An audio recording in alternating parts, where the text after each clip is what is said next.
What were you going to be when you grow up? Well, my mother, I have a chapter in the book called Our Champion of the Arts. She got us all involved in the ballet early on.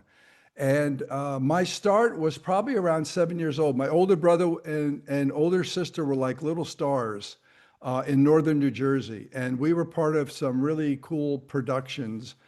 We had a very strict Russian dance teacher, Irene Fokine, who was very well known in the area. And she put on an annual Nutcracker in New Jersey and got a lot of the main talent from New York City. So it was a very highly respected production, and that was very cool to be part of for a number of years.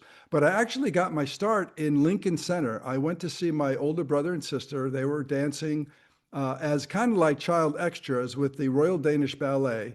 And so I'm backstage with them during a break, and some guy bursts through, it was like a Hollywood story. He bursts through the door and says, "Hey, we need another little kid for the show." And then he locks eyes with me and says, "You, kid, you want to be in the show?" And I hesitated for a minute because I didn't know what to say. And he says, "And we'll pay you." And so I said, "Now we're talking." So I started out as a professional ballet dancer. I got paid $5 a show and started in Lincoln Center, which was very cool. So Wow. after that, I got a great costume. I was like this little swashbuckle, little Errol Flynn kind of character.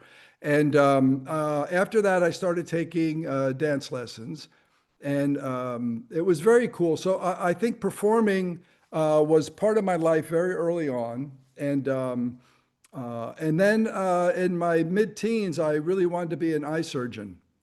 So that was my focus up until college. And then I discovered industrial design. And so that's where I got my major in, because that fused a number of my loves, which was math and science and art.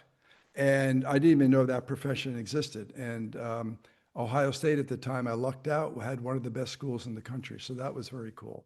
But along that time, the acting bug crept back into my life. And so I gave up a couple of really good design positions to move out to Hollywood for the very stable and consistent work as an actor for That 28 everybody years. experiences as an actor. Yes, that Yeah, stable, consistent work. Yes, that, yeah.